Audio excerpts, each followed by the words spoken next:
If I were to ask you what are the greatest black sitcoms of all time, your mind might revert to the classics like Good Times. I ain't gonna say this no more. I ain't got no hypertension. And I don't want to hear another damn word about it. I ain't sick, I ain't nervous, and I ain't upset.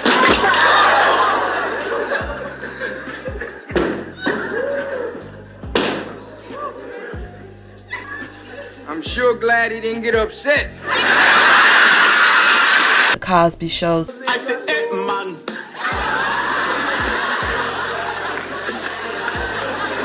I said, you go down. And I said, hey, man. Sanford and Son, or maybe even some early 2000s shows like Girlfriends 101 and My Wife and Kids. The list goes on and on. I believe all these shows, amongst others, have stood the test of time and hold very heavy replay value, something I hardly feel with sitcoms in modern day, like House of Pain, and other shows that you might watch just to pass some time, not so much of enjoyment. Shows back in the day didn't tolerate mediocrity, and the actors had to actually perform their scenes perfectly in front of a live studio audience. Shows had characters who had great chemistry and excellent writing with storylines you could relate to in your everyday life. You know what? You ain't got to do nothing, Uncle Phil. You know, ain't like I'm still 5 years old, you know? Ain't like I'm going to be sitting up every night asking my mom, when's daddy coming home, you know? Who needs him? I had 14 great birthdays without him. He never even sent me a damn card. Down with him!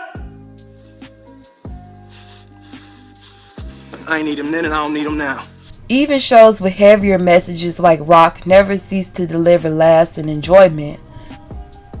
And it's sad that a lot of these older shows, despite the magnificent performance a lot of these actors and actresses put on, they were paid pennies. They was not paid a lot of money for these shows, and they hardly get a lot of royalties.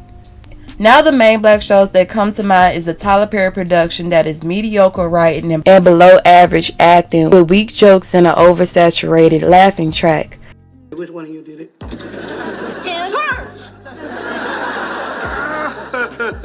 I knew there was a reason why you guys were being so nice to me. There's the bus. Now go. Go. And the show was actually good for what it was the first time it was on air. Maybe not the last few seasons, but you get my point. When the show came back around for its second time, it was never the same. And it's all this man's fault. I think Tyler is a decent writer, but he should take some of the load off and hire some writers, because all of his shows have weak writing to me, and even weaker acting. But that's more than likely due to the script a lot of the times. You think you can handle her? You too broke to be her sugar daddy? I want you off my property. I want to get in and get my girl. Whoa! This is going viral! But this video isn't solely about him or his shows. There are other black shows like Marlon, The Upshaws, and I guess the black shows that come on Netflix because they're hardly even on television anymore. But shows like Marlon and The Upshaws, they're okay, but I'd be lying if I said they're top tier black entertainment. Then you have shows like Blackish and Grownish that are okay, but has a whole nother style, which is fine. But where are the black sitcoms we'll be talking about decades later for its legendary moments and legendary cast? Those shows now may have a lot of big celebrities on them. Still, I take a show that has more meaning rather than the show that's just a cash grab, where the actors are basically playing themselves. Also, shows back in the day seemed more inclusive to blacks of all walks of life, not just the light bright special. All in all, it's great to say a lot of older shows have stood the test of time. But unfortunately, shows now, maybe I'll put it on just to pass some time. Maybe not.